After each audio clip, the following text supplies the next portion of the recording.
Hey everyone, it's the Bad Otter, and I'm back with another review. This time it's going to be of JoJo's Bizarre Adventure Golden Wind, the first volume in America, that is, since Viz Media wants to put out JoJo volumes quarterly. Uh, yeah, we're like 20 years behind the rest of the world. I mean, they're putting out JoJolian volumes, I think, in Italy, all across Europe, uh, but not in America. We get something from 20 years ago, and we're just getting the first edition of it. Well, I have a lot of gripes with that. But anyway, this is a review of the hardback. It's the only one that you're going to find in English anywhere, really, as far as I know, other than those colored scans online.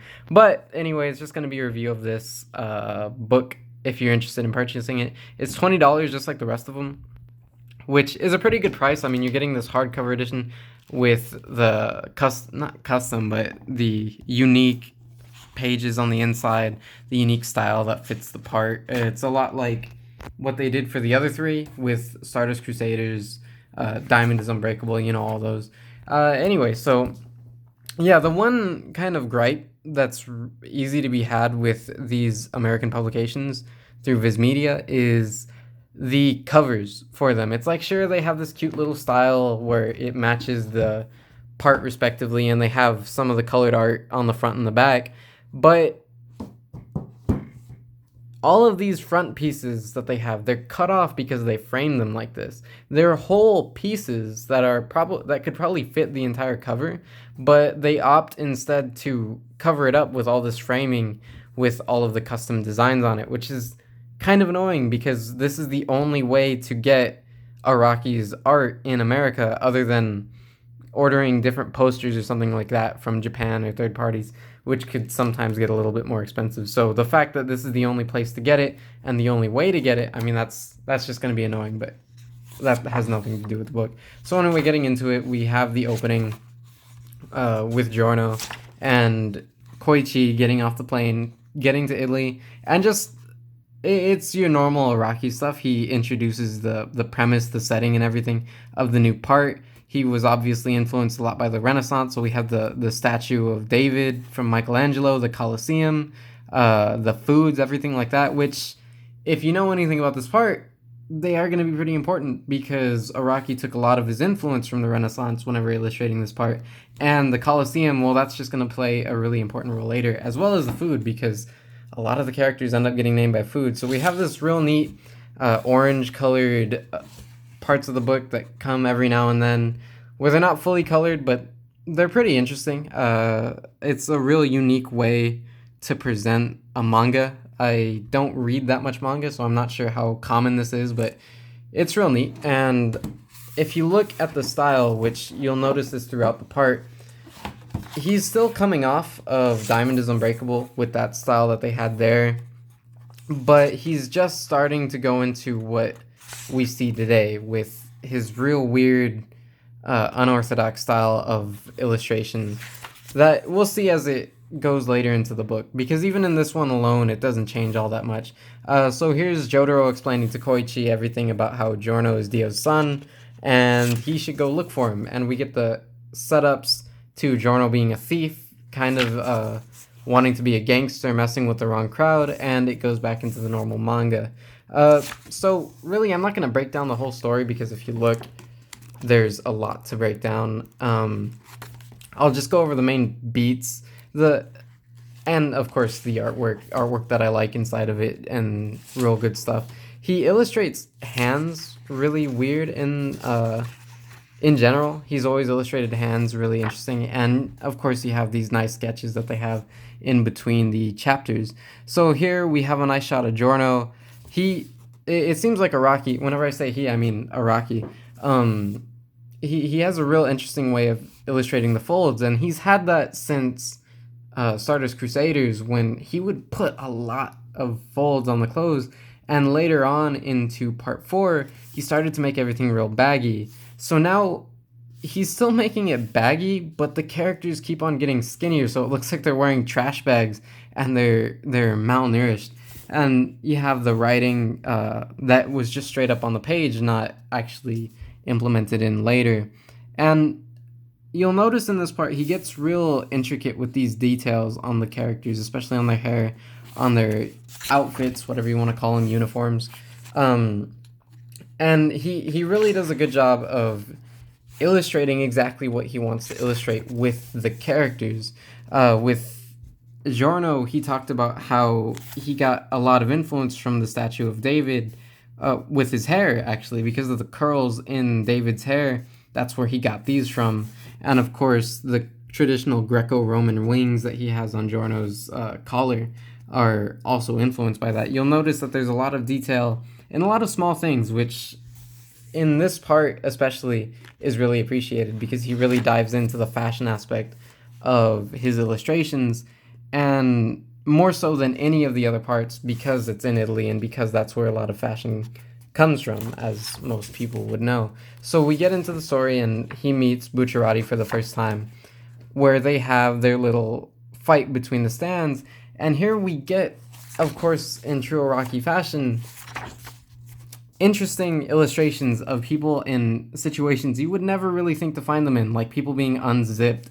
And this is the part, in my opinion, where even in comparison to part 4, Iraqi really starts to settle in with the odd and bizarre nature of stands and stand abilities, where they're not so straightforward as they used to be. You know, part 3, it's like, oh, it can do this. Okay, I'm just gonna punch it and it'll work.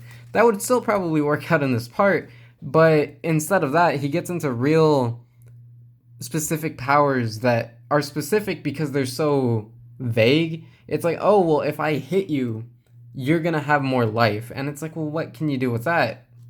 A lot, actually, as you'll see.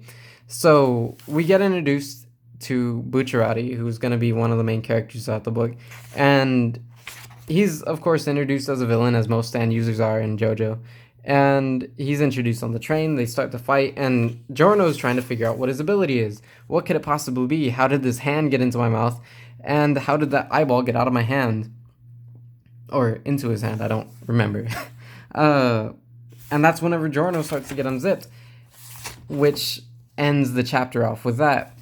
So, again, these bigger shots are always going to be real nice because you have the studs on the, I don't even know what you would call that, the heart line on Giorno, kind of like how they have the V-neck. This is a heart neck.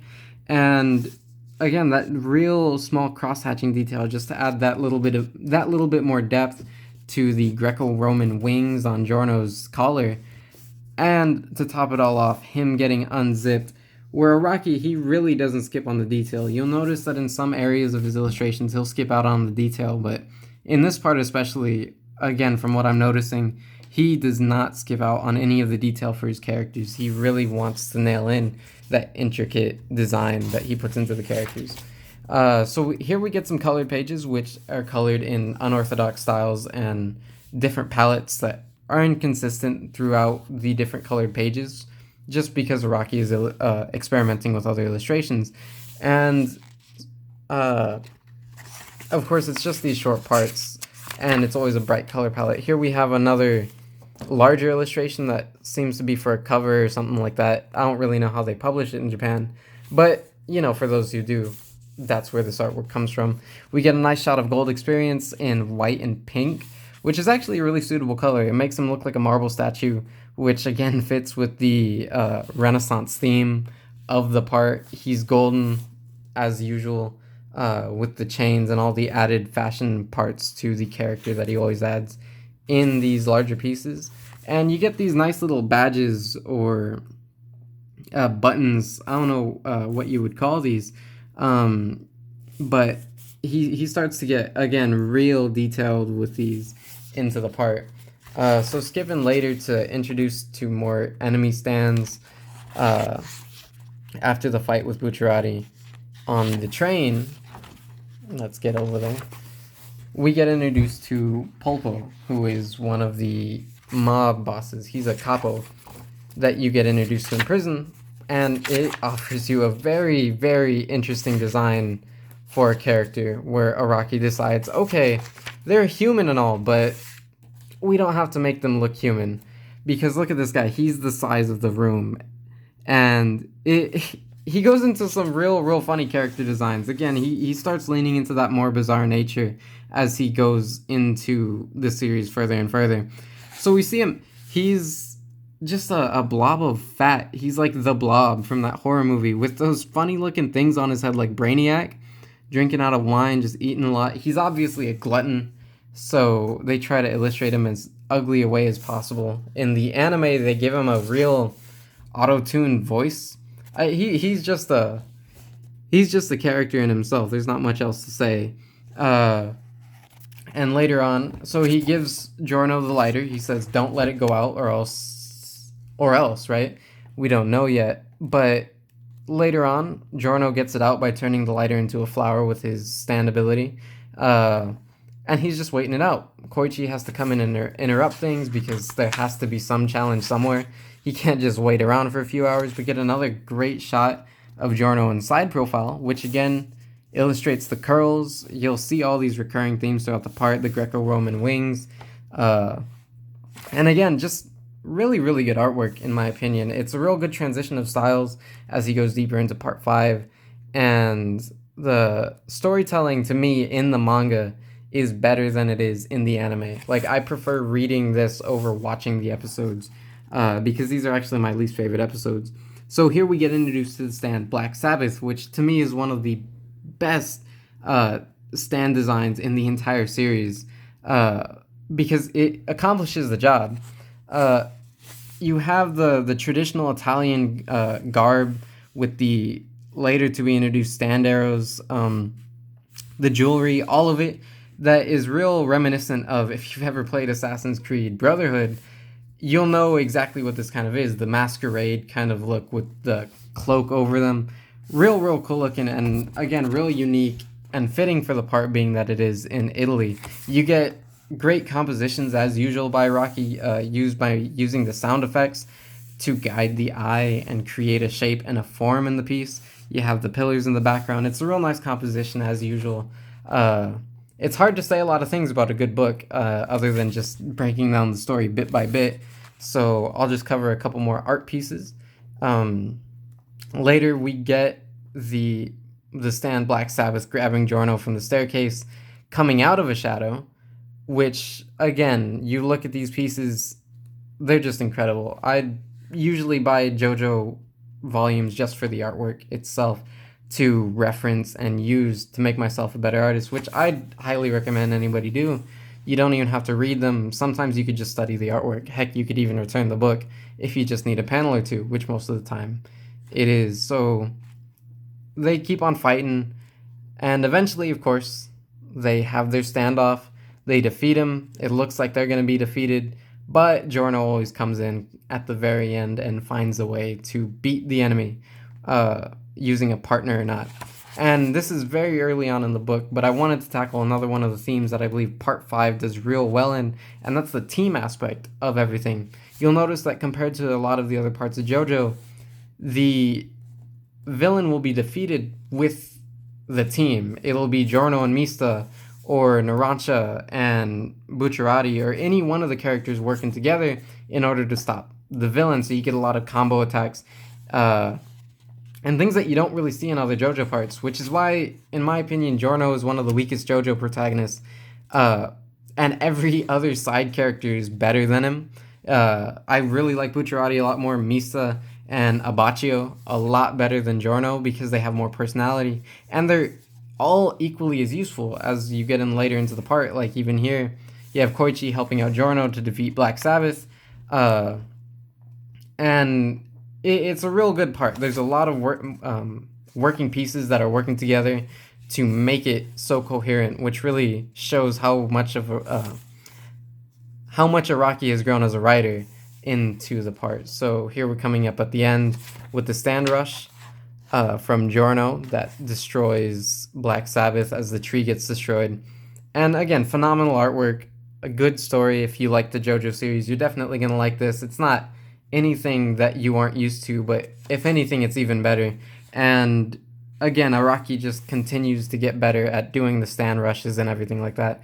All around, it's a good piece, and I recommend if you want to go check that out at any of your local bookstores. So yeah, that's been the review. Before I go, be sure to follow me on Instagram. It's BatOtter157. I post all my artwork there. Be sure to go go back my Indiegogo campaign right now that's up. It's called The Challenger on Indiegogo. It's created by me, written by me, illustrated by me, in a manga format. So if you like this, you're definitely gonna like that. So be sure to go check that out. Anyway, I'll see you in the next video.